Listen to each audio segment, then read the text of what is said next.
Welcome back to my to my friend the Rainbow Circle. The dogs are being loud, barking at birds. But yeah, they're about to go do some more barking. Maybe.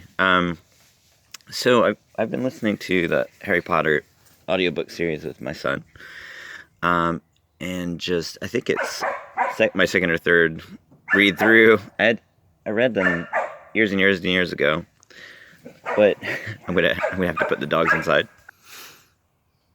As I was saying, I read them years ago, and this is a reread through, and I think just a different thing that I'm paying attention to really is just thinking about them as a writer learning on the job, basically, and that's a fascinating way to look at them. Looking at all the different sort of mistakes that J.K. Rowling is making as somebody really new at writing. Because the Soreceror Stone was her first book. She worked on it like 5 years, something like that. And then she wrote Chamber of Secrets. So I just listened to all of Chamber of Secrets and just restarted Prisoner of Azkaban. My original impression, just as a first-time reader, enjoying it as an audience member, was that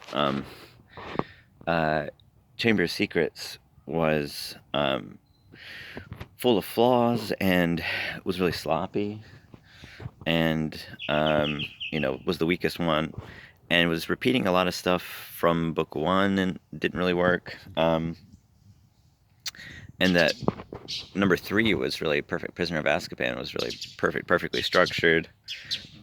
Prisoner of Azkaban is still my favorite, and Chamber of Secrets was still my least favorite. But reading back through, I'm not saying it's bad. I'm not saying Chamber of Secrets is bad, but just compared to the other ones, it's a bit of a sophomore slump. And you don't always get that with novels. A lot of the times, the second novel for people is the better novel. Like Kurt Vonnegut, one of my favorites. His first novel was Play Your Piano, and I love Play Your Piano, but Sirens of Titan is still my favorite. That was the second. But for whatever reason, and I think that happens with novels because the first novel is a learning process where you make all your mistakes. The first novel I wrote was called Janice or the Human Zoo. And I learned way more from just writing that one. I was an undergrad. I learned way more from just writing that one than I ever did from anything else. Just writing the novels themselves is a huge learning process. And I think Chamber of Secrets was really her learning novel more so than anything else. Possibly because she spent so much time on book 1 as compared to book 2. She might have had a plan for book 2, but she spent 5 years writing book 1. And I think it's more polished and it's more cleanly structured, and it's, the plot elements fit together a little more effectively. But then she turned right around and wrote Prisoner of Azkaban, which is the one that I would say, if you want a basic example of a just cleanly structured book, Prisoner of Azkaban is just very, very tight. And I'm noticing that again, just re-listening to it. But this, it's sort of like it with more like the trajectory of a musical act, because musical acts will go play live and practice for years and years and years, an overnight success that took 10 years or whatever. And so their first album will be full of their best stuff. And then their second album, they have to do that in a year or something like that. And so it'll be, a sloppy one. But then by the third, they're kind of used to that quicker pace. And I think that's kind of the trajectory of the Harry Potter books.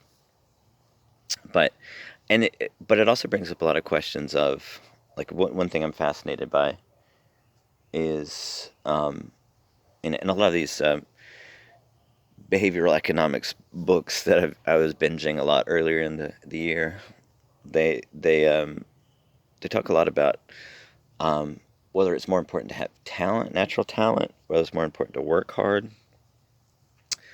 um, whether it's luck, just luck of being born in the right place or born in the right time, or you know, showing the right thing to the right person. And most of them fall down on the notion that talent is irrelevant. Um, I don't know that talent can be something that hampers people from progressing. So if you say, um, I want to write the next Harry Potter novel, and then you say, you start writing and it's not great automatically, you tell yourself, I have no talent.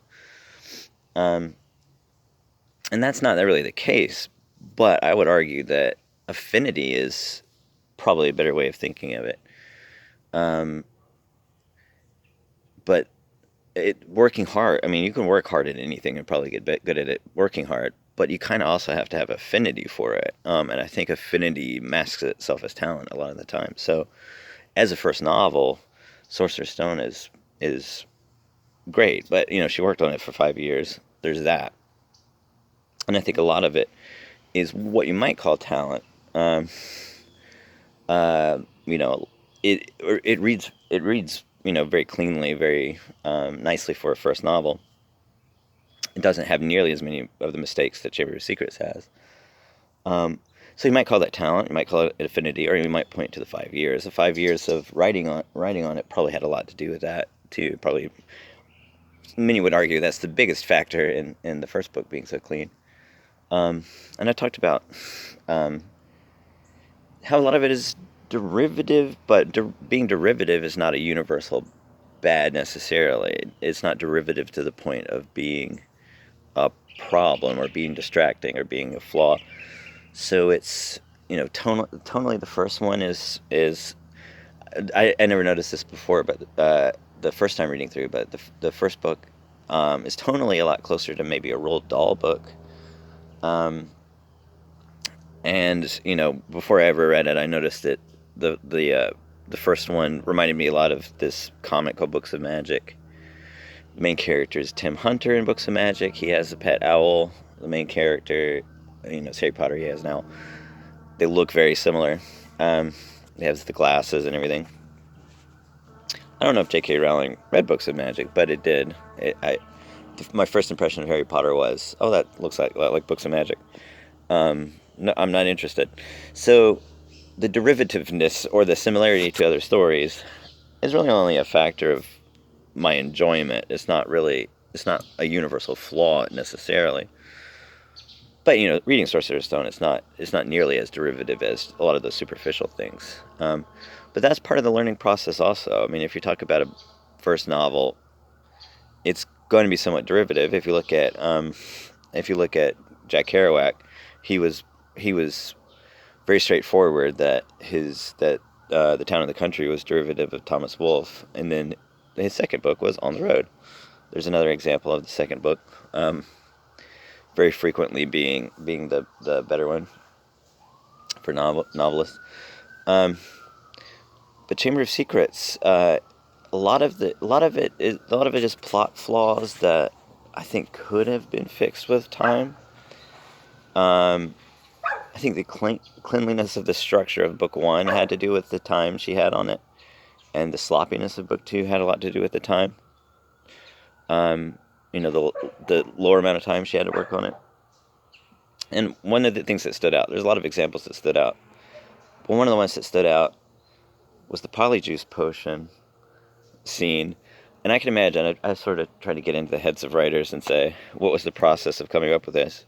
Sort of imagine she probably had just the whole scene of Harry and Ron turning into Crabbe and Goyle in her mind, and Hermione accidentally turning into a cat. She probably said, oh, wouldn't it be funny if this happened? And then she had to come up with the way to do it, the Polyjuice Potion. But then the timing is really weird. So just this one moment that really stood out was when they started making the Polyjuice Potion, and Hermione said, "This is going to take a month," or what have you. And I noticed for the first time, why does that take a month? I mean, if you just take it at face value, that's just what the formula is. It has to take a month. But if you take it from a storytelling perspective, why did you weave that into the story to begin with? And I realized it was because that helped it hit on the Christmas break. There's a Christmas break in every book, and so that made the scene work a little bit better because it's on Christmas break. And conveniently, Malfoy, Crabbe, and Goyle stay over Christmas break. All these conveniences have to take place for that scene to really work as the Christmas break plot. They all have just a Christmas break plot.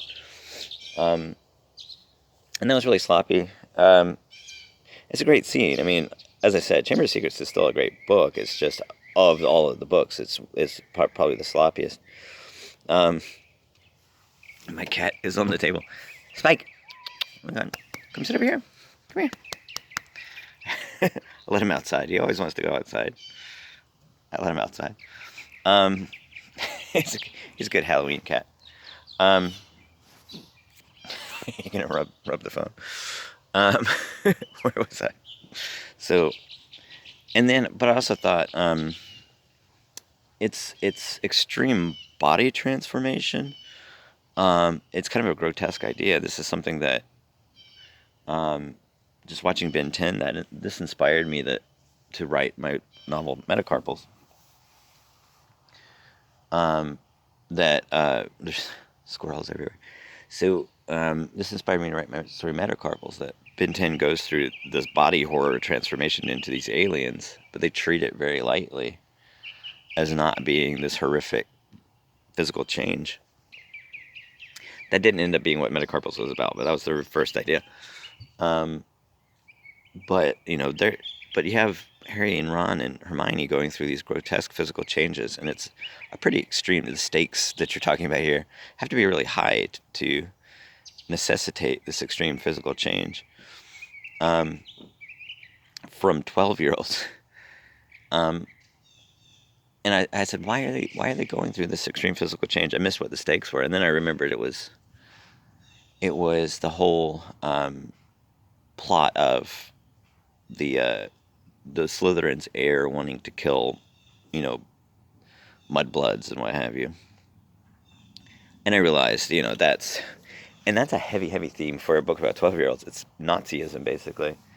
And that's taking it from, here are these fantastic magical battles between, fantasy magicians, to here's a Nazi subplot. That's ramping things way up. And then the ending, I mean, that was always my problem with the ending, is that, I mean, the basilisk is the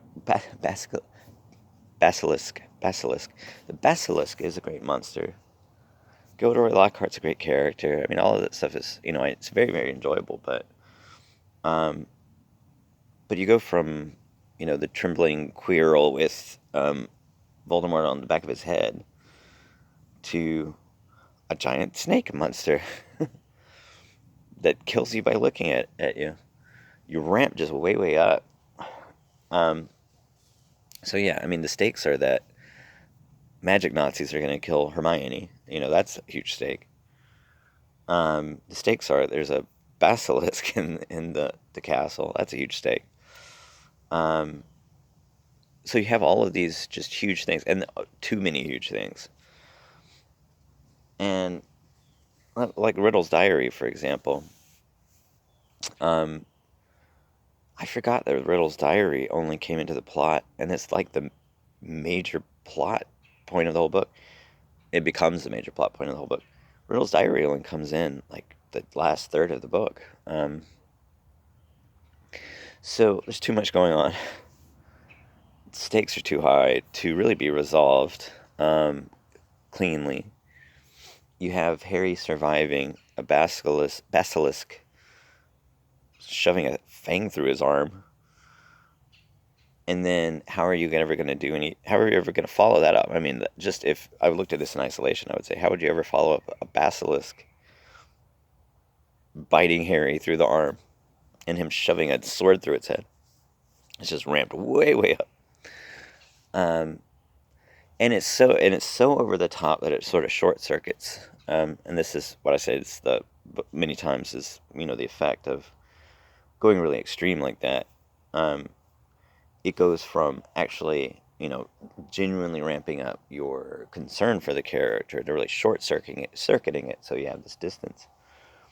And that's the sort of impression that I got with Basilisk. I didn't increase my worry for him.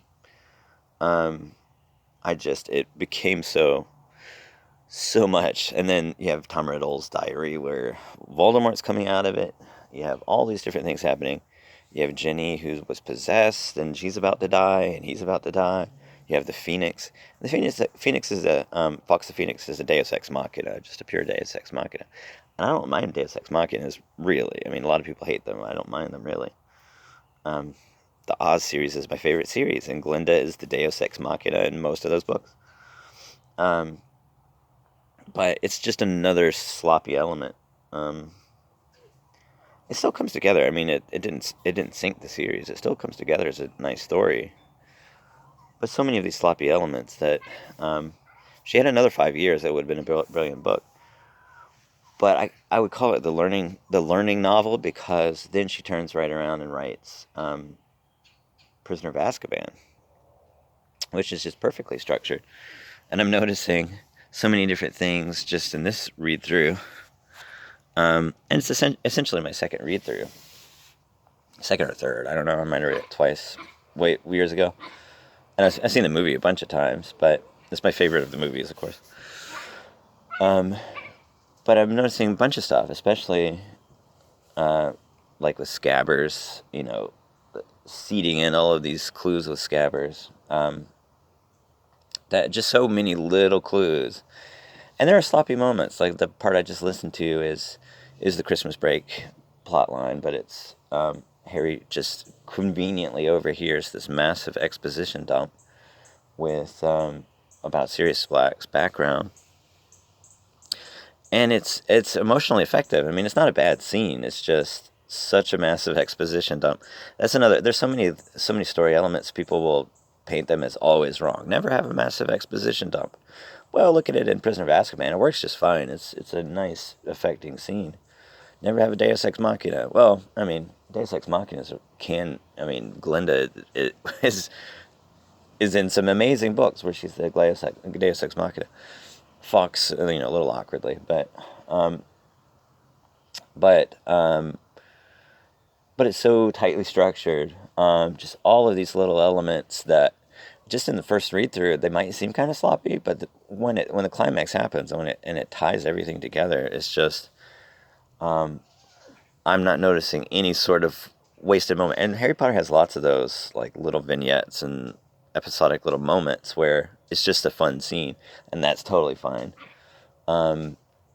Where it's just some sort of little side adventure, a little joke, or like a class that goes wacky or what have you. And you have that in Chamber of Secrets, and it's kind of sloppy, but the Mandrake scene is a great scene in Chamber of Secrets. But it just happens that the Mandrakes happen to be the thing that they use to solve the problem. A little sloppy there. But so much tighter in book 3, where every little thing you just sets up for, everything falls into place in the second half. And you realize just everything was there for a perfect reason. And then you get to book 4, and I think book 4, anytime, book 4 I think is a great example. Anytime anybody says, this is bad because it's sloppy, I'll say sloppy's not a bad thing necessarily. Chamber of Secrets was sloppy to a detriment, and all of this is entirely personally, but just personally to the detriment. It's so sloppy that it undermines my ability to feel for the characters. Whereas book 4, it's very sloppy, very diffuse, and I like to use the word diffuse because that's how Beckett described Ionesco's plays. And Ionesco's my favorite writer. Beckett is one of my favorites. Beckett is really tight and got tighter and tighter as his career progressed. Ionesco was never tightly constructed and never needed to be. That's just his style.